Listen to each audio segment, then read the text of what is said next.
ለዚህ ግቢ ስለማልመጥ ነው በማንነቴ ምክንያት የተገፋ ያለውት ለምንድነው ስለለበስኩ ነው ስለተሸፈንኩ ነው አክሱም ሙስሊም ማህበረሰብ ባለበት መከራና ፈተና እንዲሁ የሰውነት መብትናቶ እምነቱን ፈጣሪው ጋር የሚገናኝበትን ሶላት መስገጃ ቦታ ተከልክሎ ባገሩ ላይ ብዙ አጋጣሚ ዶክተር አብይ ትልቅ ታሪክ መስራት አለባቸው ብያስባለሁ አክሱም የነጃሺ ሀገር ነው ነጃሺ አሁን እፎይ የሚባል አለ ማህበራዊ ሚዲያ ላይ በጣም እስልምናን ሲሳደብ ሲኮንን ሲያንቋሽሽ የሚውል ልጅ የመጀመሪያ በቃ ስለ እስልምና ማውራት የጀመርኩት እፎይ መገደል መታረድ አለበት የሚል አንድ ቪዲዮ አየሁ።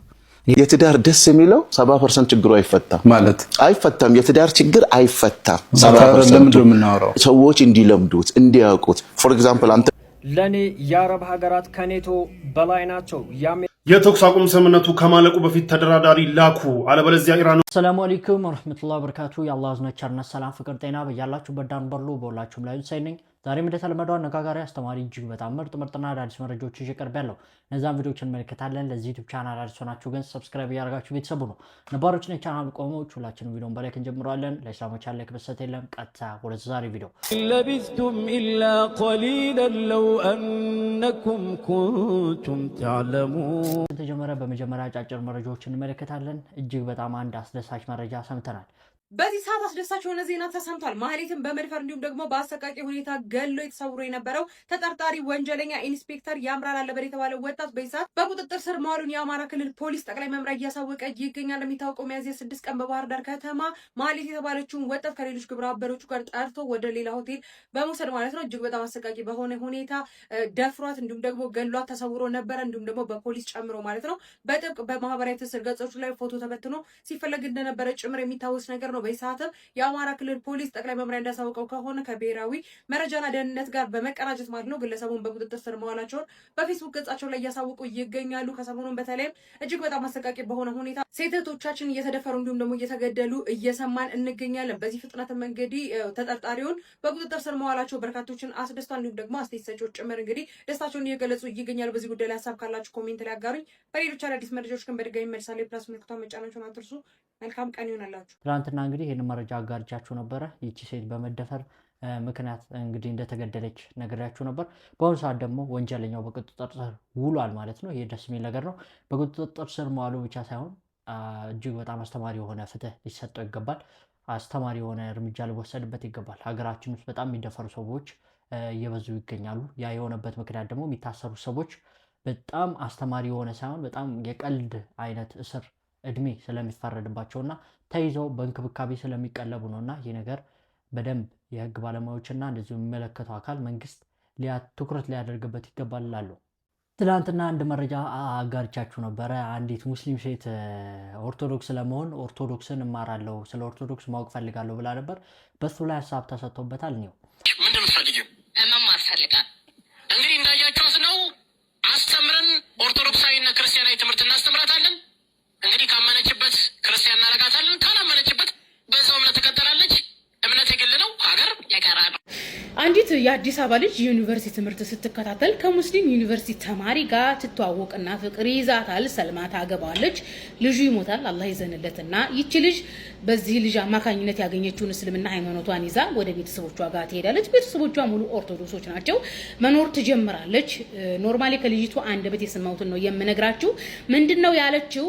እስልምና ከሞተው ፍቅረኛዋ ያገኘችው ስጦታዋ እንደሆነ ነው እንጂ የምታምነው የክርስትና ዶግማ የኦርቶዶክስ ዶግማና የእስልምና ዶግማ እንደዚህ ነው ብላ አምናበት ዶግማና ዶግማን አነጻጽራ የምታውቀው ሃይማኖት ሳይሆን ካፈቀረችው ሰው ያገኘችው ስጦታ አድርጋ የምትቆጥረው ሃይማኖት ነው። እንዲሁ ትንሽ ጊዜ እንደኖረች ቤተሰቦቿ ቄስና መነኩሴ አምጥተው አስምለው አስገዝተው እንደው እናትሽ ኦርቶዶክስ፣ ወንድሞችሽ ኦርቶዶክስ፣ አጥንትሽ ጉልጥምትሽ ዘርማንዝርሽ ኦርቶዶክስ ብለው ወደ ኦርቶዶክስ ትመለሳለች። ይሄን ቪዲዮ እንድሰራ ያደረገኝ ሰፈራቸው የሚታወቅ አካባቢያቸው የሚታወቅ ቤተሰቦቻቸው የሚታወቁ ኦርቶዶክሶች ካሉ ቄስና መነኩሴ እያመጡ እያስለመኑ እያስገዘቱ ወደ ኦርቶዶክስ እንዲመለሱ እያደረጉ ነው። ኦርቶዶክስ ወገኖቻችን የቄስና የመስቀል የመነኩሴ ግርማ ሞገስ አስደንግጧቸው ወደ ዘርማንዘራቸው ሃይማኖት የተመለሱ አንዳንድ ሰለምቲዎችም አሉ። አንዳንዶችም ደግሞ ራሳችንን ችለን እንኖራለን።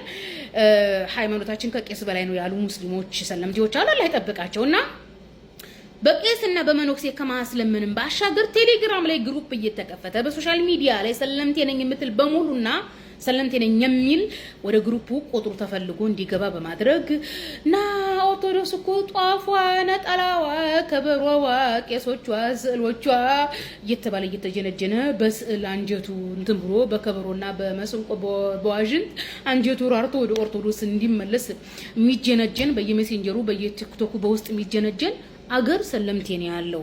እናም ያስገባቸውና በሜሴንጀር ላይ የእስላም ነብይ እኮ እንዲህ ብሎ የእስላም ነብይ እንደዚህ አግብቶ ምን ብሎ። በነገራችን ላይ የነብያችን ሚስቶች ለኛ ዶግማ አይደሉም። ዶግማ ብሎ ማለት የአንድ ሃይማኖት ገነት የምትገባበት አስተምሮ ማለት ነው። በክርስትና ታሪክ እንኳን አይደለም ኦርቶዶክስ ማለት ነው ዘመናዊ ነን የሰለጠንን ነን የሚሉት የፕሮቴስታንቶች ሃይማኖት ላይ ብትሄዱ ዶግማን አስተያየቼ ፕሮቴስታንት ሆንኩኝ፣ ዶግማን አነጻጽሬ ኦርቶዶክስ ሆንኩኝ የሚል ማንም ሰው አታመጡ። እንዳለ አሾቅ ማህበረሰብ ነው። ወይ ከበሮ ደስ ብሎት ወይ በእናንተ ሃይማኖት እንደዚህ ነው እንደሚገባው ዘመድ ይገባል እንዴ ወይ ብለው ነው የሚሉት እንጂ ስለ ዶግማ ያወሯችሁ። በነገራችን ላይ የሰው ልጅ ገነት የሚገባው በዶግማ አስተምሮ እንጂ በጋብቻ ህግና ስርዓት አይደለም። የጋብቻ ህግና ስርዓት እዚሁ ምድር ላይ ነው የሚቀረው፣ በማህበረሰብ መካከል የሚቀር ነው። ተግባብተናል። አንድ ኦርቶዶክስ የሆነ ሰው ዘመዱን ቢያገባ ወይም ከአንድ በላይ ሚስት ቢያገባ ገሃነም አይገባም። በነገራችን ላይ አንድ የኦርቶዶክስ ዶግማ ኖርማሊ ኦርቶዶክስ ገነት እንድትገቡ ዶግማ ብላ ያቀረበችላችሁ ማርያም የፈጣሪ እናት ናት፣ ኢየሱስ ፈጣሪ ነው፣ ስላሴ ምናምን ብላ ነው ያቀረበችላችሁ። በዚህ ስታምኑ ብቻ ነው የኦርቶዶክስን ገነት የምትገቡት። ኦኬ እንጂ ከአንድ በላይ ስላላገባችሁ ወይም ወሲብ ስላልፈጸማችሁ ምናምን አይደለም። እና ቢያንስ ዶግማ ማለት ምን ማለት እንደው እንኳን ትርጉሙን የማያውቁ እንዳለ ንፍሮና ሹቅ እየሰበሰቡ እሺ ሃይማኖት ኦርቶዶክስ በመጀመሪያ መጽሐፍ ቅዱስ ላይ ኦርቶዶክስ የሚል ቃል የለም። ኦርቶዶክስ በነገራችን ላይ ጧፍ እንዲያበራ የፈለሰፈው መነኩሴ ነው። ነጠላው የመነኩሴ ፍልስፍና ነው። ከበሮ፣ መቋሚያው፣ ዋሽንቱ፣ መሰንቆ የሀገራችን የባህል ሙዚቃ ቄስ ሊቁ ያሬድ የፈለሰፉት ነው። ኢቭን ማርያም የፈጣሪ እናት ናት ያለው ቄስና መነኩሴ ነው። ኢየሱስን ፈጣሪ ያደረገው ቄስና መነኩሴ ነው እንጂ ከነብያት ከሐዋርያት የተገኘ ነው አይደለም። አንድም ሐዋርያ ኦርቶዶክስ ነው ያውቅም፣ አንድም ነብይ ኢየሱስ ፈጣሪ ነው ብሎ አያምንም። ሶ እኛ ቻሌንጅ የምናቀርብላችሁ እንኳን አይደለም ተራ ቲክቶከር ሲኖዶሱ ደፍሮ የኦርቶዶክስ ዶግማ ከነብያትና ከሐዋርያት የተገኘ ነው፣ ነብያትና ሐዋርያት ማርያም የፈጣሪ እናት ናት ብሎ ያምኑ ነበር የሚል መረጃ ማቅረብ አይችሉም። ነገር ግን እኛ ሙስሊሞች ኮራ ብለን የኛ ሃይማኖታችን የነብያት የሐዋርያት ከተውራት ከእንጂል ከቁርአን ብቻ ይሆን እንጂ ካንድም የሃይማኖት አባት የተገኘ አስተምሮ የለንም። የኛ ሃይማኖት አባት ከነብያት ከሐዋርያት የተገኘውን ከቁርአን ከእንጂል ከተውራት የተገኘውን ጠብቀው ያስተምሩናል እንጂ በሃይማኖት ላይ ቅንጣትን አይጨምሩም። በክርስትና ታሪክ ግን ሃይማኖትን ሲጨምሩ ሲቀንሱ፣ ጾምን ይህን ጾሙ እያሉ ሃይማኖትን ሲደነግጉ የሚኖሩት ሲሽሩ ሲያፈርሱ ሲቆልሉ የሚኖሩት የሃይማኖት አባት ቄስና መነኩሴዎች ናቸው። ታዲያ ከምኑ ጋር ነው የምታነጻጽሩት? ሼር አድርጉላችሁ። ዶግማ ማለት ራሱ ትርጉሙን ለማያውቁ አሹቅና ንፍሮ ማህበረሰብ እንግዲህ በተደጋጋሚ ስለዚች ሴት ማንነት ነግራችሁ ነበረ። ይቺ ሴት የአንድ ሙስሊም ቲክቶከር ባለቤት ነበረች። ያው ተፋተው ነበር።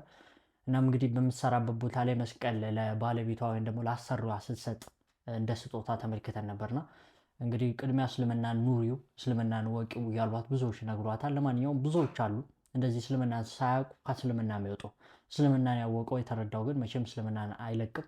ለማንኛውም እንግዲህ እህታችን መሰረት ጥሩ የሆነ ማብራሪያ በዚህ ጉዳይ ላይ ሰጥታባታለች። ስለዚህ እኔ ብዙ ማውራት አይጠበቅብኝም። ያስገረመኝ ነገር አለ። የትዳር 70% ችግር አይፈታም ይለናል። የትዳር ደስ የሚለው 70% ችግሩ አይፈታም ማለት አይፈታም። የትዳር ችግር አይፈታም። 70% ለምንድን ነው የምናወራው? ሰዎች እንዲለምዱት እንዲያውቁት። ፎር ኤግዛምፕል አንተ እዚህ ነህ እኮ የበዓል ቀን ፕሮግራም እያስተላለፍክ ነው። ባለቤትህ ያን ቀን አንተን ትፈልግሃለች። አንዱ ችግር ነው። ምንድን ነው የምታረጉት? ታሳውቃታለህ። ይሄ የመረራት ውሃ ትጠጣበታለች። አይፈታማ። ይሄ አንተ ሚዲያ ላይ እስካለ ድረስ ወይ ፊልድ እስካለ ድረስ ከባድ ነው። የትዳር 70% ችግሮቹን በመገናዘብ በግንዛቤ ውስጥ ነው የሚኖሩት። አንደርስታንድ በማድረግ ምክንያቱም ሁለት የተለያየ ዓለም ነው የመጣው። ወንድና ሴት የሚባል ወንድና ሴት ሁለት የተለያዩ ሰዎች ሲገናኙ አንድ አይነት ቋንቋ የሚያወሩ ግን የማይግባቡ ሌላ ዲክሽነሪ ይፈልጋል። እጅግ በጣም እንግዲህ ትልቅ የሆነ ትምህርት እንደወሰዳችሁበት ተስፋ አደርጋለሁ። ለማግባት ያሰባችሁም ትዳር ውስጥም ያላችሁ ሰዎች ብዙ ጊዜ እንግዲህ ችግሮች ግዴታ መፈታት አለባቸው ብሎ የሚኬድ ከሆነ ከባድ እንደሆነ የሚያሳይ ማስረጃ ነው። ነገር ግን ተቻችሎ ተሳስቦ ተረታ እንግዲህ በዚህ ምክንያት ችግሮች ግዴታ መፈታት አለባቸው ብላችሁ መሄድ እንደሌለባችሁ የሚያሳይ ነገር ነው።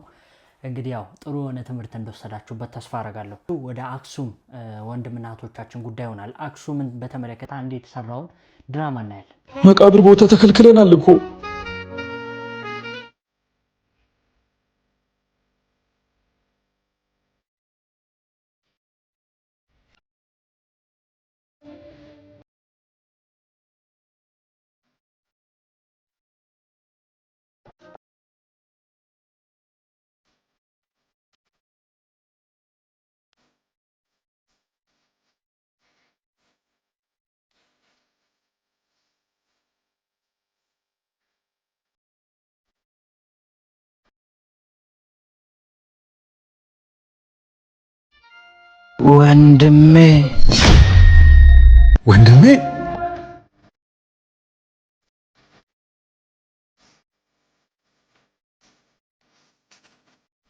ወንድሜ ምን አጋጠመ? መስጂድ ሰላት ላይ እያለን በጣም ደበደቡን። መስጂድ እንዳትሄድ ፍትህ እስክናገኝ ድረስ እዚሁ ተደብቀን እንሰግዳለን ብዬ ነበር። ለምን መስጂድ ሄድክ? አባታችን በጣም ተጎድቶ እዛ ወድቋል። ሰው የለህም ብሎ እንደ እንስሳ ናቀኝ፣ ዛሬም እንደ ትናንት ደጋግሞ ረገጠኝ። ነገም እንደ ዛሬው ሲሆን ይታየኛል፣ አባት የሌለኝ ልጅ ሞፊት ይሰጠኛል። እሺ በቃ ተረጋጋ። አንተ ምንም አትሆንም፣ ባባ ምንም አይሆንም። አይዞህ እሺ አይዞህ፣ ምንም አትሆንም። ሰው የለህም ብሎ እንደ እንስሳ ናቀኝ፣ ዛሬም እንደ ትናንት ደጋግሞ አንድ ቀን ፍትህ አግኝተን በመስጂዳችን እንሰግዳለን። እሺ አይዞህ። ይታየኛል አባቴ እዚህ ብቻዬን ጥለኸኝ ጉድ እንዳታረገኝ፣ ጠንክር። ሰው የለህም ብሎ እንደ እንስሳ ናቀኝ፣ ዛሬም እንደ ትናንት ደጋግሞ ረገጠኝ። ነገም እንደ ዛሬ ሄሎ፣ ቶሎ ወደ ቤት ና። አባቴ የሌለኝ ልጅ ሞፊት ይሰጠኛል። እንግዲህ አክሱም ላይ ያለው እውነታ በድራማ የሚገለጽ ብቻ አይደለም። እጅግ በጣም አሳፋሪ ነገሮች እየተደረጉ ነው ያሉት። አክሱም ላይ የተፈጠረ ያሉ ነገሮችን ተመልክተናል፣ ዘግቤላችኋለሁ። ሂጃብ ተከልክሏል፣ ሰላት ተከልክሏል፣ መስጊዶች ተዘግተዋል፣ እንደዚሁም ደግሞ አዛን ድምጽ ተከልክሏል። ይህን አስመልክቶ እንግዲህ ኡስታዞች ለአብይ አህመድ ያስተላለፉት መልእክት አለ። ኡስታዝ አቡበከር አህመድ ስለ አክሱም የተናገረው ንግግር አለ። በአጠቃላይ አክሱም በተመለከተ የተሰሩ ቪዲዮዎችን ጠቅለል አድርገን አይተን እንመጣለን። አክሱም ሙስሊም ማህበረሰብ ባለበት መከራና ፈተና እንዲሁ የሰውነት መብትን አጥቶ እምነቱን ፈጣሪው ጋር የሚገናኝበትን ሶላት መስገጃ ቦታ ተከልክሎ በአገሩ ላይ የሚኖር ማህበረሰብ ይሄንን ማህበረሰብ ከማሸማቀቅና ከማዋረድ የበለጠ ሐቂቃ እንደ መዋቅር እንደ መንግስት መክሰር መሸነፍ አለ ብያላም። አክሱም ያለው ችግር የኔ ችግር አይደለም ብለን ስናምን ነው እኛ እንደ ሀገር የምንከሰው። የነሱ ጉዳይ መለከተንም ስንል ዛሬም ነገም እቻ ሀገር ልትቀጥል የምትችለው በጋራ ስንኖር በጋራ እውቅና ስንሰጣጥ የሚመጣ ውጤት ነው ብዬ ነው ማምነው። የኔ ችግር የዛ ችግር ነው፣ የኔ በጎነት ለዛ መልካም ውጤት ነው፣ የኔ ጉዳት ለሌላው ጉዳት ነው ብለን ማሰብ ካልጀመርን የግለኝነት ስሜት ይዘን በቡድን በሃይማኖት በብሔር መሰል ጉዳዮቻችን የምንወስዳቸው ሂደቶች ሁሉ ዋጋ ያስከፍሉናል። ብዙ አጋጣሚ ዶክተር አብይ ትልቅ ታሪክ መስራት አለባቸው ብዬ አስባለሁ። አክሱም የነጃሺ ሀገር ነው። ነጃሺ አሁን የተቀበሩበት ቦታ አይደለም እኮ ሱሐቦችን ያስተናገዱት። ሱሐቦች የተስተናገዱት አክሱም ላይ ነው።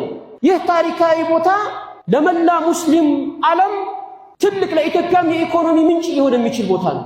በነጃሺ ስም ትልቅ መስጊድ እዛ ቦታ ላይ መሰራት አለበት። አዲስ አበባ ላይ አይደለም፣ እዛ ቦታ ላይ እዛው አክሱም ላይ ነው ሱሐቦች የተስተናገዱት። አክሱም ላይ መስጊድ መፈቀድ አለበት፣ መቀበሪያ ቦታ መፈቀድ አለበት። ለኢትዮጵያ ኩራት ነው። ይሄ ትልቅ ኩራት ነው። ታሪካችንን ከፍ የሚያደርግ ነው። ጎብኚዎችን ወደ ኢትዮጵያ እንዲገቡ የሚያደርግ ትልቅ ነገር ነው። የአክሱም ወንድሞቻችን ግፍና መከራ ሲመጣልህ ላይክ አድርገህ ወይም አላህ ይርዳቸው ብለን እምንተው ጉዳይ አይደለም። ጥሩም አላህ ነው እየረዳቸው ያለው። የኔና አንተስ ሚና ምንድነው? ናም የትንሽ ቀን ጩኸት ነው፣ አጀንዳ ነው፣ ይተውታል ብለው ሊያምኑ ይችላሉ። ከዚህ በኋላ ግን ከ1 ሚሊዮን በላይ መጮህ ካለብን መብታቸው እስኪከበር ድረስ እንጮሃለን። የጭቆናው ጊዜ ዳግም ላይመለስ ከመሬት በታች ተቀብሯል። ቪዲዮውን በደንብ ሼር አድርጉት። ወሰላሙ አለይኩም ወራህመቱላሂ ወበረካቱ። መግለጽ ቁዋን ዘተ ምክባርን ማህበረሰብ አክሱም መጽሐፍ ታሪክ ያናስ ይህ አባት ተመልከቷቸው የሚሰጡት መግለጫዎቹ ጭራሽ በደንብ አላነበቡትም አልተዘጋጁበትም በግድ በሽጉጥ ተገፋፍተው አስፈራርታቸው መግለጫ እንዲሰጡ ይደረጋሉ እንደዚህ የተንተባተው የሚሰጡት ለሙስሊሙ የሚከፈለው ኡማ ነው በነገራችን ላይ ከፌደራል መንግስት ጋር ያገናኘው እሺ አዲስ አበባ ካለው መንግስት ጋር ያገናኘው እነሱ ራሳቸውን የማስተዳደር እንደፈለጉ የመሆን መብት አላቸው አብሶ እዛ ያለሉ ጭፍን ጥላቻዎች ወደ ገጠር አካባቢ የሚገኙ የሌላ ሃይማኖት ተከታዮች ለእስልምና ያላቸው ጥላቻ ጥግ ድረስ ነው ሲያድጉ ሙስሊም ቤት አትሄድ ሙስሊም ቤት አትብላ ሙስሊም ቤት አትጠጣ እየተባሉ ያድጉና አውሬው ነው አደጉ አሁንም እንደዚህ መግለጫ ስለሰጡ ሚተው ነገር የለም እያንተባተባችሁ ሙስሊሙን ኡማ ኢማሞቻችን እንደዚህ ስላደረጋችሁ ምንም ይለወጥ ነገር የለም ዘንድሮ ካለፈረስ አይተራ መስጊድ አይደለም በሺ መስጊዶችን ገነባለን ዝም ብላችሁ ተመልከቱ አጼ ንብረድ የአክሱም ገዢ አጼ ሲሆን ስልጣኑ ከመንግስት በላይ ነው በዚህም መሰረት በትግራይ ክልል የሚገኙ ቄሶችንና መነኩሴዎችን ሰብስቦ በሙስሊሞች መብት ላይ የራሱን ውሳኔ አስተላልፏል ሙስሊም ተማሪዎች ሂጃብ እንዳይለብሱ እስከዛሬ በአክሱም ሲሰገድባቸው የነበሩ የቤት ኪራይ መስጊዶች በዛ እንዳይሰገድ አዛን እንዳይወጣ ሙስሊም ሰው ሲሞት ሬሳቸው በከተማ እንዳይታይ የሚል የቄስና የመነኩሴ የአጼነት ውሳኔ አስተላልፏል በነገራችን ላይ እንዴት ነው ቄስና መነኩሴ በሙስሊም መብት ላይ እሱ የሚወስነው እንዳትሉ በክርስትና ታሪክ ቄስና መነኩሴ ሰውን ፈጣሪ አድርጎ የሾመ ነው ቄስና መነኩሴ በክርስትናው ዓለም እንደ አማልክት የሚመለኩ የነሱ ፍልስፍናና ኢጓቸው የነሱ አስተሳሰብና ፖለቲካቸው እንደ ሃይማኖት ተቆጥሮ ማህበረሰቡ ተቀብሎ በራው ላይ ያጸደቀ ነው ለዚህ ነው አምላካችን አላህ Subhanahu Wa Ta'ala ቄሶቻቸውና መነኮሳቶቻቸውን አማልክት አድርገው ይዛሉ ያለው ምክንያቱም ቄሱና መነኩሴው ያመጣላቸውን ህግና ስርዓት ነው የሚቀበለው ክርስቲያኑ ማህበረሰብ ኦኬ ክርስቲያኑ ማህበረሰብ እኛ ቄስና መነኩሴ ያመጣውን አንቀበልም ቢል ኖሮ በትግራይ ክልል በአክሱም ላይ የሙስሊሙ ማህበረሰብ መብት ቄስና መነኩሴ ሲወስን ለምን እናንተ በሰዎች መብት ተወስናላችሁ ይሉ ነበር ነገር ግን ክርስቲያኑ ማህበረሰብ ቄስና መነኩሴን የሚገዛ እስከሆነ ድረስ ኢየሱስን ፈጣሪ አድርጎ ሲሾምላቸው ትክክል ናቸው ቄሶችና መነኩሴዎች ኢየሱስን ፈጣሪ አድርገን እናመልካለን ብሎ የተቀበለ ማህበረሰብ ነው ክርስቲያኑ ማህበረሰብ ሰው ቄሱና መነኩሴው የክርስቲያኑ ማህበረሰብ ጭንቅላት ስለሚያውቅ የፈለጉትን ይወስናሉ ማርያምን የፈጣሪናት ያደረገው ቄስና መነኩሴ ነው ኢየሱስን ከአይሁዳዊ የሃይማኖት ሰባኪ ወደሚመለክ ፈጣሪ አማልክት ከፍ ያደረገው ቄስና መነኩሴ ነው በክርስትናው ታሪክ በፕሮቴስታንት ቤት ብትሄዱ በተለይ በኦርቶዶክስ ቤት ብትሄዱ ነጠላ አለባበስ የጧፍ ማብራት የከበሮ መደለቅ የመዝሙሩ የኢየሱስን የማምለኩ ማርያም አማልክት ናት የፈጣሪ እናት ናት የሚለው የቄስና የመነኩሴ ሐሳብ ነው እንግዲህ ቄስና መነኩሴ በዚህ ደረጃ ነው በክርስትናው ታሪክ እና ይግረማችሁ ለማለት ያክል ነው ሰላም አለይኩም ያ ጀማዓ እንደምን አመሻችሁ ይህን ቪዲዮ ሼር አድርጋችሁ በመላው ኢትዮጵያ ለሚገኙ ሙስሊም ወጣቶች እንዲደርስ እንድታደርጉልኝ በትህትና እጠይቃለሁ እሱ ምንድነው አክሱም ላይ የሙስሊሞች መብት ሲጣስ በተለያዩ አካባቢ የሚገኙ ወጣቶች ለምን እንደዚህ ይደረጋል ብለው ስሜታዊ የሆኑ ንግግሮችን ይናገራሉ በአክሱም ብቻም ሳይሆን በተለያየ በኦሮሚያ ክልል እንደ ጉጂ ዞን እንደ ወለጋ በደቡብ ክልል እንደ ወላይታ እንደዚሁም በተለያዩ አካባቢዎች የፕሮቴስታንት ወገኖቻችን የኦርቶዶክስ ወገኖቻችን በአማራ ክልል በትግራይ የሙስሊሞችን መብት ሲጥሱ ይታያል መብታችሁ ሲጣስ ወደ ህግ ነው እንጂ መውሰድ ያለባችሁ ስሜታዊ በመሆን መብቴን ራሴ ያስከብራለሁ የሚል ምላሽ መስጠት የለባችሁም አንደኛ ነገር ሁለተኛ ነገር በሶሻል ሚዲያ ላይ እንዲናደርግ የሚሉ ስሜታዊ የሆኑ ማናሳሻ ነገሮችን ማድረግ በእስልምና ፈጽሞ የተከለከለ ነው አንድ ነገር የሚገዛ መንግስት እስካለ ድረስ ካፊርም ይሁን ምንም ይሁን ለዛ ለመንግስት ነው መብቴ ተነክቷል በላችሁ የምታስተላልፉት እንጂ እንደ እስልምና ሃይማኖት ችግር ሲፈጠር እናንተን የሚበድላችሁን አካል ሲመጣ በድሎኛል በላችሁ ለመንግስቱ ለቃዲው ለባለስልጣኑ ነው እንጂ ማመልከት ያለባችሁ በራሳችሁ መመለስ የለባችሁም አንድ ሰው ሊመታችሁ ሊገላችሁ እንኳን ሲመጣ ሊገደኝ ነው ሊመታኝ ነው ብላችሁ ወደ ህግ ነው እንጂ መውሰድ ያለባችሁ በራሳችሁ የምትመልሱ ከሆነ ሁከት ብጥብጥ ረብሻ ይነሳል ሰላም ይደፈርሳል እስልምና የማህበረሰብ ሰላም በጣም ስለሚያሳስበው ችግር ሲፈጠሩ እነዛን ችግሮች በግለሰብ ደረጃ የሚመልስ በጣም የተጠላ ነው በመድር ላይ ፈሳድን የሚያስፋፉ ናቸው በመድር ላይ ሁከትንና ጫጫታን የሚፈጥሩ ናቸው በማለት እነዚህ ሰዎች አላህ ዘንድ በጣም የተጠሉ ናቸውና ጥንቃቄ አድርጉ ሶሻል ሚዲያ ላይ በቲክቶክ በፌስቡክ እየፖስታችሁ እንደዚህ አይነት እንቅስቃሴ እናድርግ እንዲናድርግ ለምን መብታችን እየተከበረ አይደለም ህግ እየመለሰልን አይደለም እያላችሁ ሌሎች ወጣቶችን ስሜታዊ አታድሩ ታገሱ ሁከት እንዲፈጠር አታድርጉ የእስልምና ዋና ዓላማ የማጆሪቲው መብትና ህልውና ሰላም እስከሆነ ድረስ ይሄን ማወቅ አለባችሁ ብዙ ጊዜ መጅሊስ ለምን እንዲህ ያደርግም ለምትሉት እንደ ኢትዮጵያ መንግስት መጅሊስ እንደማንኛውም ኢትዮጵያዊ ዜጋ ነው ግን በፖለቲካ ምን ይባላል የሙስሊሙ ማህበረሰብ ተወካይ ነው በዲፕሎማሲ ቋንቋ የሚባለው እንጂ መንግስት ራሱን የቻለ ፋይናንስና ወታደራዊ ስርዓት የለም ሂዶ አያስከብርላችሁ መንግስትም ማን ነው መጅሊስ ምንድነው የሚያደርገው በሰሜንም ይሁን በደቡብም ሆነ በምዕራብና በመስራቅ ችግር ሲፈጠሩ እዚህ ቦታ ሙስሊም ምእመናኖቼ መብታቸው እየተጣሰ ነው እንዲህ የሆኑብኝ ነው ብሎ ለመንግስት ማሳወቅ በደብዳቤ ማሳወቅ ብቻ ነው የሚችለው እንጂ መጅሊስ ወጥቶ አይወጋላችሁም ወጥቶ ፖሊሲ ይዞ አያስቆምላችሁም ስለዚህ አይ መንግስት መብታችን እያስከበረ አይደለም ነው አይደለም ምትሉት አያስከብር ችግር ሲፈጠር ለዛው ለካፊሩ ለዛው መብታችሁን ለማያስከብረው ነው መናገር ያለባችሁ እንጂ በራሳችን እንመልስ እንደዚህ እናድርግ ማለት በእስልምና ሸሪዓ የተከለከለና በአላህ ዘንድ የተጠላ ስለሆነ በአላህ ዘንድ የተጠላችሁ ምእመኖች እንዳትሆኑ ጥንቃቄ አድርጉ የሙስሊም ወጣቶች ለማለት ነው ይሄንን ቪዲዮ የሰራሁት ካፊር በሰሜን በትግራይና በትግሬና በአማራ የሚወረወርባችሁን ድንጋይ ሰብስቡት ምን የመሰለ ንጹህ ግንብ ይገነባልናል ለወደፊት በደቡብ በኦሮሚያ በጉጂ በወለጋ በወላይታ በተለያየ በጉራጌ የሚወረወረውን ድንጋይ ሰብስቡ ምን የመሰለ ንጹህ ግንብ ይገነባልናል ተግባብተናል ዛሬ አልተመለሰልንም መብታችን አልተከበረ ብለን ስሜታዊ መሆን የለብንም መናደድ የለብንም መታገስ አለብን ሙስሊም ታጋሽ ነው ሙስሊም እስልምናው ማወቅ አለበት ሙስሊም ሸሪዓው ማወቅ አለበት ሙስሊም አካይዱ ማወቅ አለበት ስሜታዊ ከሆናችሁ ታዲያ ምኑ ሙስሊም ሆናችሁት እስልምና የመጣበት ዋና ዓላማ የሰው ልጅ ከጨለማ ከጃሂልያ ለማውጣት ነው በጃሂልያ ዘመን የነበሩ ሰዎች በመሐይማን ዘመን የሚኖሩ ሰዎች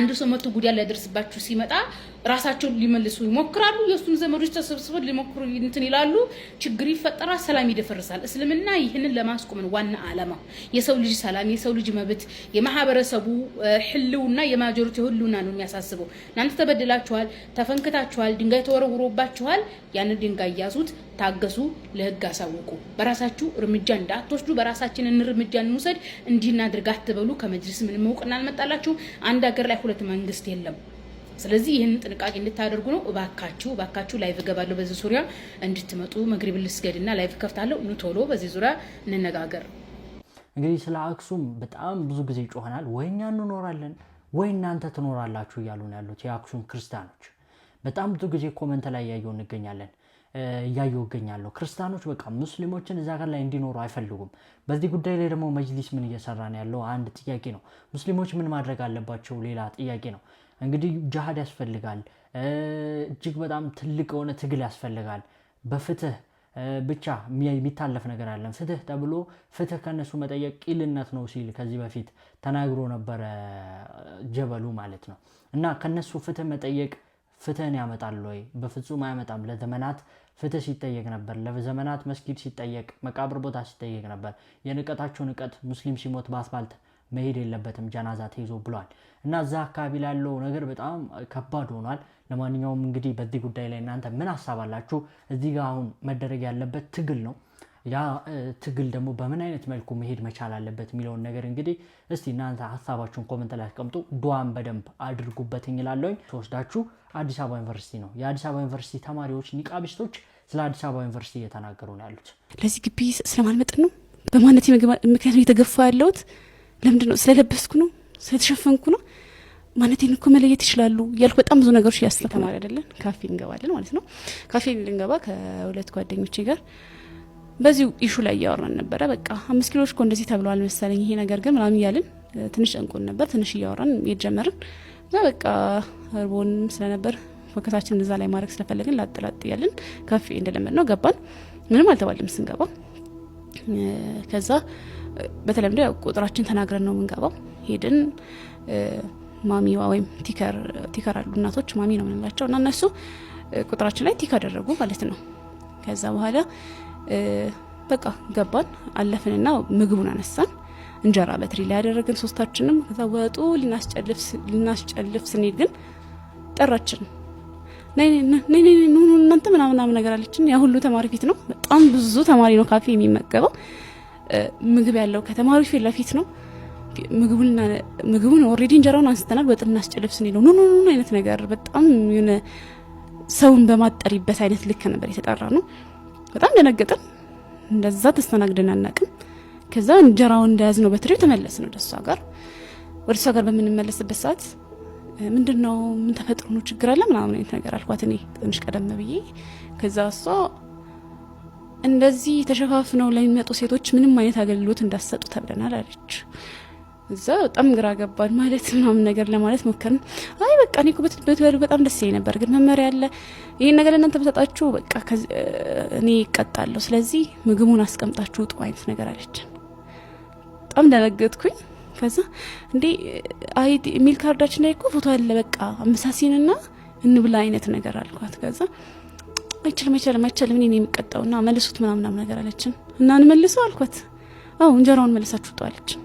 ከዛ ያዝነውን እንጀራ ከነትሪው የሚቀመጥበት ቦታ ልክ ባነሳንበት ቦታ እንጀራ በተደረደረበት ቦታ ሄደን አስቀምጠን እዛ ሁሉ ተማሪ በአይኑ እየሸኘን ከካፌ ወጣን። በጣም ተሰማኝ። በጣም ተሰማኝ። ከዛ ራቅ ብለን እዛው ቅርብ ቦታ ነው ብዙ ምራራ አራቅንም፣ ግን ያው ከካፌው ትንሽ ራቅ አለና ቆምን እዛው ለሶስት ምናምን። በጣም ከሁሉም የብርክ ያንሳል ላይ ስሜታዊ ሆንኩት። አንገበገበኝ። የተደረገው ነገር ልክ አይደለም። ተማሪዎች ፊት ነው ልበላ ነው የገባሁት። በዛ ልክ አይደለም። ምን ነገርም ካለበት አሁን ምሳ በልተሽ ለራት ግን አስበሽበት ነይ። አግባብ ለራሱ ባይሆን እንደዛ ነው መባል ያለብኝ። ገባሽ አይደለ? ኦሬዲ ምግቡን አንስችል ልበላ ሲሄድ ግን ነይ በጣም ነው የተመናጨኩት። በተማሪ ፊት መሆኑ ብቻ አይደለም ከፍዬ የምበላውን ምግብ ነው በዛ ልክ የመለሱኝ። ኮስት ሼሪንግ ከፍላለሁ እኮ መጨረሻ ላይ አይደለ? ግን በዛ ልክ ነበር የተመለስኩት። ቆምን። በጣም ተሰማኝ። ያው እንደዛ አይነት ብዙ ጊዜ ካፌ ምናምን ስትሆኚ አብዛኛው ጊዜ ትዝሚሽ ቤተሰብ ነው። እናትሽ ናት በጣም ትዝምትልሽ። ከትምህርት ቤት መጥቼ የሮጥክማ ምግብ ብዬ እምለው ያልኩ ነው ያደኩት። አሁን እዚህ ከክላስ ደክሞኝ ስመጣ ማሚ እኮ ነው ምንላት አይደል እንዴ? እና ቲክ የምታደርገው እናት እኮ ማሚ ነው ምንላት። ለምን ምግብ ምሰጠኝ እሷ ናታ። ልክ ስገባ በፈገግታ ተቀብለኝ በቃ ደክሞሻል አይዞሽ በቃ የምትለኝ አይነት ስሜት ነበር የሚሰማኝ ታውቂያለሽ። ዛሬ ግን እንደዛ አልሆነም። የዛን ቀን ግን ስገባ እንዴት ነው የሆነው?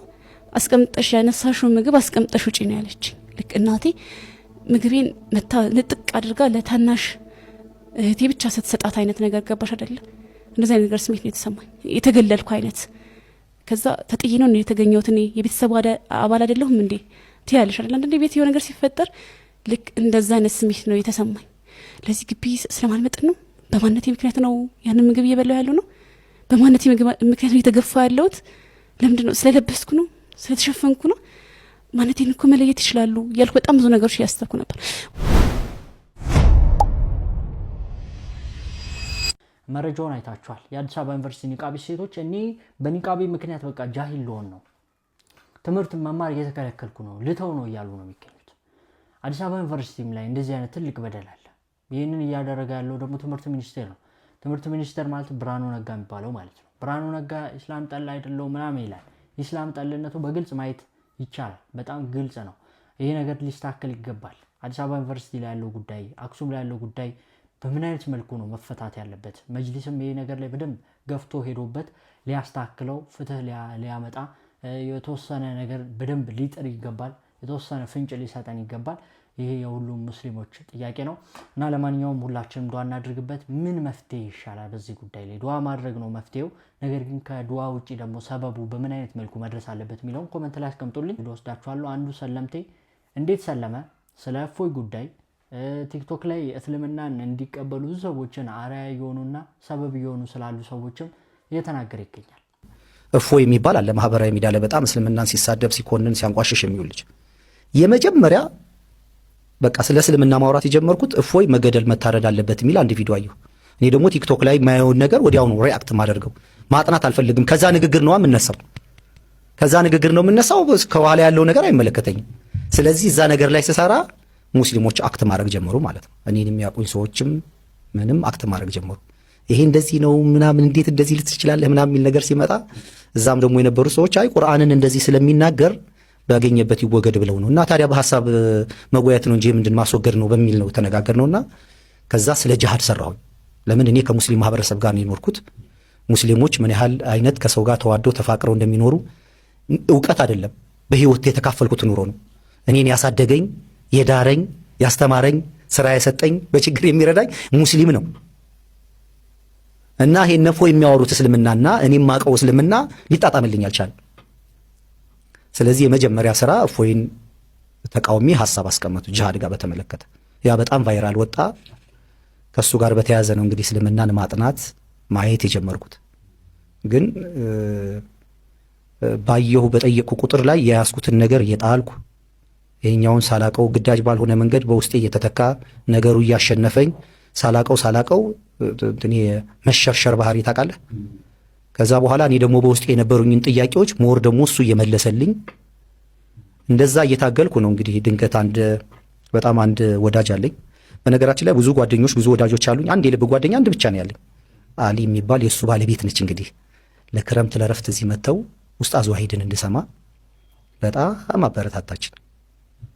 ግን ያ ንቄትም አሁንም እንዳለ በውስጤ ስላለ እንዴት ነው እኔ አሁን እሱን የምሰማው ምናምን የሚል ለራስ የተሰጠ ግምት የተሳሳተ አመለካከት፣ በዛ ደረጃ ደግሞ በእውቀት ሙስሊም ያወራል ይወያያል ብዬም ስለማላምን እና እባክህ እያለች አጫጭር ቪዲዮዎች ትልክልኛለች። እሱን ጠዋትም ስንገናኝ እንደማልሰማው ደግሞ እርግጠኛ ሆነች መሰለኝ። አላቅም እንግዲህ አላህ ሰበብ ስላደረጋት የምትልክልኝን አልሰማውም። ደግሞ ውሸት ምን ያደርጋል አልሰማውም። ግን እሷ ትከፍታለች። ጠዋት ስንገናኝ ወደ ሆነ ቦታ ስንሄድ ከፍታ ታሰማኛለች። ይሄን ሰምተዋል ትላለች። አዎ ይሄን ሰምተዋል ተርላ ትናንት ልኬልህ ነበር እኮ ተሰና ሐሳቡ በጣም ገዢ ነው። እና እንዴ በዚህ ልክ እስላምም ይወያያል በዚህ ልክ ያውቃሉና እሳቶች ናቸው። መጽሐፍ ቅዱስን ከአንድ ክርስቲያን በላይ ነው የሚያውቁት። ከዛ በግልጽ በስሜ መግባት አልፈለኩም። ተድላ በሚለው ስሜ ያው ላይፍ ስትገባ ሰዎች ስለሚከታተሉ እና በሌላ አካውንት ቀድመህ የገነባው ነገር ስላለ ገብቼ በሌላ አካውንት መስማት ጀመርኩኝ። ነፃ ሁኜ ነው የምሰማው። በገባ ብዙ ሰዎች ውጣ ይሉኛል። እሱ ገባ ብለው ምናምን ያንን ያርኩ በሌላ አካውንት እየገባሁ መስማት ላይቭ እሱን መከታተል ጀመርኩና በጣም እየተደመምኩ መጣሁ። ክርስቶስን መካድ ለኔ ህመም ነበረ፣ በጣም ህመም ነበረ። በጣም በቃ በእውቀትም ደረጃ ባልቀበለውም ያንን ክዶ እንደገና ወደዚህ የማይታሰብ ነገር ነበር። እንዲያውም አንድ ቀን በጣም አስታውሳለሁ ለብቻው ሲደጋግሚ ልስማው ብዬ አንድ የኡስታዝን ትምህርት ወንድ ልጅ አላመልክም የሚል ትምህርት በቃ ተበሳጭቼ ሞባይል ሁሉ ወሮር ያለው እንዲህ ልጅ በቃ ሊያሸንፈኝ ነው አይነት ነገር የግል ጠብን ያደረኩትና ከዛ በኋላ ነው 8 ወር ምናምን ተሰቃየሁ። በጣም በሐሳብ ደረጃ እንቅልፍ መተኛት አልቻልኩም። ነገሩ ገዝቶኛል። ከዛ በፊት ማስተላለፋቸው ደግሞ ብሮድካስቶች ላይ የተነጋገርኳቸው ነገሮች አሉ። ኢጎዬ ጋር በጣም ሊጣጣም አልቻለም። መጨረሻ ላይ ግን ያው በቃ አላህ በፈቀደና በወደደ ሰዓት አቅም ጉልበት ሲሆነ ኡስታዝ አቡበከርንና ኡስታዝ ዋሂድን እንዲያናግሩኝ ይፈልጋለሁ የሚል አናውንስ አደረኩ። ያ ቲክቶክ ላይ አንድ ቪዲዮ ቲክቶክ ላይ ያው ኡስታዝ አቡበከርም ደወለልኝ፣ በስልክ ተገናኘን። የግለሰብ እንግዲህ ያው ወደ እስልምና ከመጣ በኋላ ብዙ ጥሩ ነገሮችን ሲሰራ እያየሁት እንገኛለን። አላህ ሱብሓነሁ ወተዓላ በእስልምና ላይ ያጽነው። ኡስታዞቻችን ኡስታዝ ዋሂድ፣ ኡስታዝ አቡበከር፣ ሌሎችም ንጽጽር ላይ የሚሰሩ ሰዎችን ሁሱን አላህ ይጠብቃቸው። እንግዲህ ብዙ የሚሳደቡ ሰዎች ብዙዎች እስልምና እንዲቀበሉ ሰበብ እየሆኑ ያሉት እና ይሄ ደግሞ ደስ የሚል ነገር ነው። አልሐምዱሊላህ በደንብ ተሳደቡ፣ በደንብ ሰዎች ይሰልማሉ እንላለን። በአሁኑ ሰዓት ላይ እንግዲህ በኢራንና በእስራኤል እና በአሜሪካ መካከል ምን አዲስ ነገር አለ? የተኩስ አቁም ስምምነቱ ከማለቁ በፊት ተደራዳሪ ላኩ፣ አለበለዚያ ኢራንን ቦምብ በቦምብ አረጋታለሁ እያሉ ሲፎክሩ የነበሩት ዶናልድ ትራምፕ ተደራዳሪ አለመላኩን ተከትሎ እንግዲህ ቦምቡን ትተው የተኩስ አቁም ስምምነቱን ኢንዴፊኒትሊ ያራዝመውታል። ኢንዴፊኒትሊ ማለት መጨረሻው የማይታወቅ እስከዛሬ ሲሰጡ እንደነበረው አልቲሜተም እስከዚህ ድረስ እስከዚህ ቀን ድረስ እስከዚህ ሰዓት ድረስ የሚል ሳይሆን ኢንዴፊኒትሊ ኢራን ፕሮፖዛሏን እስክታስገባ ድረስ ብሎ ነው ያራዘሙት። መጨረሻው በማይታወቅ መልኩ አራዝመውታል። ይህ እንግዲህ የሆነው እንደምታውቁት ድርድር ይካሄዳል ተብሎ የነበረ ቢሆንም ዶናልድ ትራምፕ ሀፋስ የሆነ እርምጃ ይወስዳሉ። ብዙ ጊዜ ካልኩሌት ያልተደረገ እርምጃ ይወስዳሉ እና የሁርሙዝ ሰርጥ ባለፈው ሲከፈት እኔ ግን አልከፍትም ብለው እዛ ጋር ኢጓቸው ተናንቋቸው የወሰኑት እርምጃ ይህን ሁሉ ኮምፕሊኬሽን አምጥቶ እንግዲህ ለዚህ ውርደት ዳርጓቸዋል። ተናግረዋል። ዶናልድ ትራምፕ ያንን ያደረጉት አስጨንቄ ወደ ድርድር አመጣው ለማለት የነበረ ቢሆንም ኢራን ግን መልሰው እንግዲህ ያንን ካውንተር አድርገው መልሰው ሁርሙዝ ሰርጥን ዘግተው ድርድርም ላይ አንሳተፍም ሲሉ ነበረ። የአሜሪካ ተደራዳሪ ቡድን በተደጋጋሚ ከቅዳሜ ጀምሮ ወደ ፓኪስታን ለመምጣት በተደጋጋሚ ሻንጣውን ሸክፎ የነበረ ቢሆንም በኢራን በኩል ግን ኖ አንደራደርም፣ ብሎኬዱ እስኪነሳ ድረስ አንደራደርም የሚል አቋም መያዙን ተከትሎ ዛሬ ኤክስፓየር ያደርጋል የተኩስ አቁም ስምምነቱ። ኤክስፓየር ሲያደርግ ዶናልድ ትራምፕ ጥቃቴን እቀጥላለሁ፣ ቦምብ አድርጋለሁ ብሎ በተደጋጋሚ ሲፎክሩ የነበረ ቢሆንም ያንን ፉከራቸውን ትተው ፓኪስታኖች ተውጋሼ ብሎ ስለለመኑኝ አራዝሜዋለሁ ብሏል። ኢንዴፊኒትሊ ተራዝሟል። ናው ደ ጉድ ቲንግ መራዘሙ ነው፣ ወደ ውጊያ ለመሄዱ ደ ጉድ ቲንግ ነው። ነገር ግን በኢራን በኩል ይህንን የተኩስ አቁም ስምምነት አራዘምኩኝ አላራዘምኩኝ የሚለውን የዶናልድ ትራምፕን ንግግር ከምንም አንቆጥረውም። የተኩስ አቁም ስምምነቱ ዛሬ ኤክስፓየር ያደርጋል።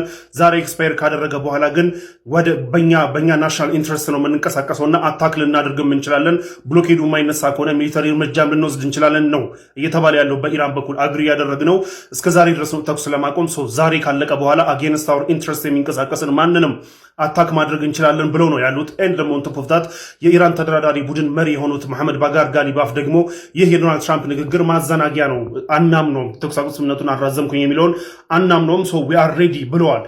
ጉድ ቲንግ አሁን የተኩስ አቁም ስምምነቱ አትሊስት ተራዝሟል፣ አይዋጉም የሚለው ኤክስፔክቴሽን ቢሆንም ባድ ቲንግ ግን አሁንም ሁርሙዝ ካልተከፈተ ይህ የተኩስ አቁም ስምምነት ኢንዴፊኒትሊ መራዘሙም ኢትስ ፖይንትለስ፣ ለሁላችንም ለዓለም በሙሉ ፖይንትለስ ነው። ምክንያቱም ዓለም የሚፈልገው ሁርሙዝ ሰርጥ መከፈቱን ነው። ወደ ውጊያ ለመሄዳቸው የጉድ ቲንግ ሆኖ ሳለ ነገር ግን ሁርሙዝ ሳይከፈት መራዘሙ ግን ኢትስ ባድ ቲንግ ፎር ኤቭሪዋን። ለማንኛውም ምን አይነት ነገራቶች ዴቨሎፕ ያደርጋሉ? በተለይ የተኩስ አቁም ስምምነቱ ሰዓቱ ሲደርስ ከዛ በኋላ እንግዲህ ስምምነቱ ኤክስፓየር ካደረገ በኋላ ኢራን እንደዛተችው ሚሊተሪ እርምጃ ትወስዳለች ወይ ኢንትረስቴን ለማስከበር ማንኛውም አይነት እርምጃ ወስዳሉ እያለች ስለዛተች ስለሆነ ምን ሀፕን ያደርጋል የሚለውን ግን አይገስ ዊልስ የአሜሪካን ፕሬዚዳንት የሆኑት ዶናልድ ትራምፕ እንግዲህ በኢራንና በአሜሪካ መካከል የነበረውን የተኩስ አቁም ስምምነት ላልተገደበ ጊዜ ማለትም እስከ መቼ ድረስ በማይታወቅ መልኩ የተኩስ አቁም ስምምነቱ እንዳራዘሙ ተናግረዋል በትናንትናው ምሽት ላይ። ይህም የተኩስ አቁም ስምምነቱ መራዘሙ መልካም ሆኖ ሳለ ነገር ግን ጊዜው ስለማይታወቅ በተጨማሪም ደግሞ የተኩስ አቁም ስምምነቱ እንዲራዘም የተደረገው በአንድ ሳይድ ወይም በአሜሪካ ብቻ ስለሆነ ለኢራኖች ደግሞ ብዙ እምነት እየጣሉበት አይደለም። ምክንያቱም ደግሞ በኢራን ሳይድ ያሉ ሰዎች የተናገሩት እንዳለው ከሆነ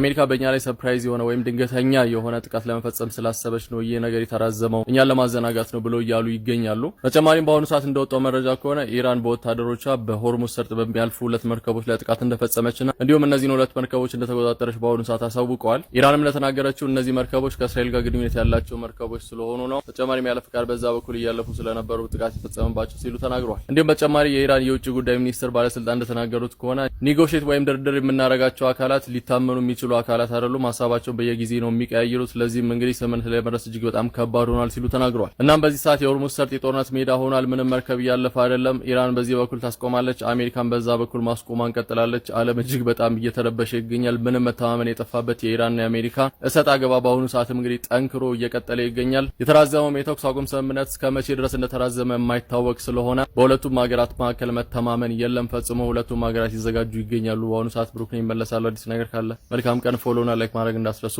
ዶናልድ ትራምፕ ለኢራን የመጨረሻ ያሉትን ማስጠንቀቂያ በዛሬው ዕለት ሰጥተዋል። እንደሚታወቀው የሁለተኛውን ዙር ድርድር ለማድረግ አሜሪካ ልዑክ ቡድኖቿን ወደ ፓኪስታን የላከች ቢሆንም ኢራን ግን በፍጹም ፓኪስታን አልሄድም፣ እንዲሁም በተጨማሪ ደግሞ ድርድር ማድረግ ምንም አይነት ፍላጎት የለኝም በማለት ቀድማ አሳውቃ እንደነበረ የሚታወስ ነገር ነው። ይህንን ተከትሎ እንግዲህ ዶናልድ ትራምፕ በዛሬው ዕለት የመጨረሻ ያሉትን ማስጠንቀቂያ ለኢራን አውጥተዋል። ኢራን ወደ ኢስላማባድ በመሄድ ድርድር እንዲሁም ደግሞ ስምምነት የማታደርግ ከሆነ ኢራንን ቦምብ ለማድረግ እንዲሁም ደግሞ ኢራን ላይ ማለት ነው በድጋሚ ተኩስ ለመክፈትና ጦርነቱን ለመቀጠል ዝግጁ ነን ሲሉ ጭምር ነው ዶናልድ ትራምፕ እያስጠነቀቁ የሚገኙት። ዶናልድ ትራምፕም አክለው እንደተናገሩት ከሆነ ኢራን ምንም አይነት ምርጫ የላትም፣ በዚህ ድርድር ላይ መገኘት እንዲሁም ደግሞ በድርድሩ ላይ መስማማት ብቻ ነው ያላት አማራጭ ሲሉ ጭምር ነው እየተናገሩ የሚገኙት። የኢራን ባለስልጣናት ግን በተደጋጋሚ ማለት ነው ወደ ኢስላማባድ ማለትም ወደ ፓኪስታን በፍጹም ለድርድሩ እንደማይሄዱና ድርድር ለማድረግ ምንም አይነት ፈቃደኝነት እንደሌላቸው ነው እየተናገሩ የሚገኙት። ምክንያቱም ደግሞ አሜሪካም ሆነች ዶናልድ ትራምፕ በኢራን የተለያዩ ወደቦች ላይ ማለት ነው እያደረጉ ያሉትን ጥበቃ እንዲሁም ደግሞ እያደረጉ ያሉትን ቁጥጥር ማለት ነው ሙሉ ለሙሉ የማያቆሙ ከሆነ በጭራሽ ወደ ድርድሩ አንሄዱም ሲሉ ጭምር ነው እየተናገሩ የሚገኙት። ዶናልድ ትራምፕን በዛው ቃል መጠይቃቸው ላይ ከኢራን ጋር ጥሩ ድርድር እናደርጋለን እንዲሁም ደግሞ ጥሩ ስምምነት እናደርጋለን እያሉ ይገኛሉ። ነገር ግን የኢራን ባለስልጣናት በቦታው ላይ አልተገኙም። በዚህ ጉዳይ ላይ አዳዲስ መረጃዎችን የማገኝ ከሆነ አሁንም በፍጥነት አቀብላችኋለሁ። ፕላስ ምልክቷን መጫናችሁን አትርሱ። መልካም ምሽት ይሆንላችሁ። ለኔ የአረብ ሀገራት ከኔቶ በላይ ናቸው። የአሜሪካው ፕሬዝዳንት ዶናልድ ትራምፕ እጅግ አስገራሚ የተባሉ ለዜናዎችን ይዤላችሁ መጥቻለሁ። እስከ መጨረሻው አብራችን ቆዩ። የአሜሪካው ፕሬዝዳንት ዶናልድ ትራምፕ የውጭ አጋርነትን አስመልክቶ ዛሬ በሰጡት መግለጫ ማለት ነው በመካከለኛው ምስራቅ የሚገኙ አጋር ሀገራት ከሰሜን አትላንቲክ ቃል ኪዳን ድርጅት ኔቶ የተሻሉ አጋሮቻችን ናቸው ሲሉ ገልጸዋቸዋል። አሜሪካ በኢራን ላይ ጥቃት ከሰነዘረችበት ጊዜ አንስቶ የኔቶ ድርጅት እንዲቀላቀልና እንዲያግዛቸው ሲጎተጉቱ ነበር። ኔቶም እሽታውን አልሰጣቸውም ነበር። በዚህም ጊዜ በርካታ የመካከለኛው ምስራቅ ሀገራት የአረብ ሀገራት ማለት ነው ለአሜሪካ ትብብራቸውን ሲያሳዩ ነበር። በእርግጥ አሁን ላይ እርግጠኛ ያልሆኑ ዜናዎች እየተሰሙ ነው። እሱ ምንድነው? በርካታ የአረብ ሀገራት ሳውዲም ጭምር ለአሜሪካ የነበራት አጋርነት እየቀነሰች እንደሆነ እየተነገረ ይገኛል። ይህም የሆነበት ምክንያት ኢራን በአሜሪካ ምክንያት የአረብ ሀገራትን ስደበድብ አሜሪካ ምንም አይነት ምላሽ ስላልሰጠች ማለት ነው። በሌላኛው ዜና የተኩስ አቁም ስምምነቱ ሊጠናቀቅ የአሜሪካና የኢራን ማለት ነው ጥቂት ሰዓታቶች ይቀሩታል። እርግጥ ነው የድርድር ወሬዎች ቢኖሩም ድንገት አዘናግታ አሜሪካ ኢራን ላይ ከባድ ጥቃት ልሰነዝር ትችላለች በሚል የኢራኑ ተስኒም ሚዲያ ማለት ነው ኢራን በሚሊተሪው ዘንድ በእጅጉ በትልቁ እየተዘጋጀችና ለድንገተኛ ጥቃት ዝግጁ እየሆነች እንደሆነ እየገለጹ ይገኛሉ። ይህም ከዚህ በፊት በድርድር ሰበብ አዘናግተው የሰነዘሩባቸው ጥቃቶች ነበሩ። ያም ከዛ ጥቃት እንደተማሩ የሚያሳይ ነው እየተባለ ይገኛል። ሌላ አዳዲስ ዜናዎች ከመጡ አደርሳቸዋለሁ። በደም ሼር፣ ኮፒ ሊንክ፣ ሪፖስት እያደረጋችሁ አዳርሱት። በመጨረሻም እፎይታን የሚሰጥ ዜና እየተሰማ ይገኛል። ኢራንም ሀያልነቷን ያረጋገጠችበት ሌላኛው እድል ነው ይሄኛው። ከብዙ ልመናዎች ከብዙ የዓለም ሀገር መሪዎች ልመና በኋላ ኢራን ወደ ድርድሩ ለመሳተፍ የተስማማች ይመስላል። አሶሺየትድ ፕሬስ እንደዘገበው ከሆነ ኢራን ተደራዳሪዎቿን ወደ ፓኪስታን ለመላክ ተስማምታለች እያለ ይገኛል። ኢራንም አስረግጣ አስጠንቅቃለች። ይሄ የመጨረሻ ድርድር ነው፣ ከዚህ በኋላ ማንስማማ ከሆነ ሌላ ድርድር ላይ አልሳተፍም ብላ አስጠንቅቃለች። በዚህ አጋጣሚ ሌላ አጭር ዜና ልንገራችሁ። እንግዲህ ኢራን የሞሳድ ሰላይ ናቸው ብላ የጠረጠረቻቸውን 2 ሰዎች ላይ እርምጃ ወስዳለች። አዲስ ነገር ከመጣውን አደርሳችኋለሁ። በደም ሼር፣ ኮፒ ሊንክ፣ ሪፖስት ያደርጋችሁ አዳርሱት። መረጃውን እንግዲህ ተከታታችሁ እንደመጣችሁት ነው። የዛሬ ቪዲዮ ይሄን ይመስል ነበረ። አላህ ሰላሙን ያምጣልን። አላህ ሀገራችንን ሰላም ያድርግ። ለአክሱም ሙስሊሞች አላህ ፍትሁን ይስጣቸው። ሳይነበርኩኝ ቪዲዮ ላይክ አድርጉ፣ ቻናል ሰብስክራይብ አድርጉ፣ ቪዲዮ መተላልሻል እንዳ ሼር አድርጉ። አላህ በጀን ተገናኘን። ሀሳብ አስተያየቶቻችሁን ኮሜንት ላይ አስቀምጡ። ወሰላሙ አለይኩም ወራህመቱላሂ ወበረካቱ።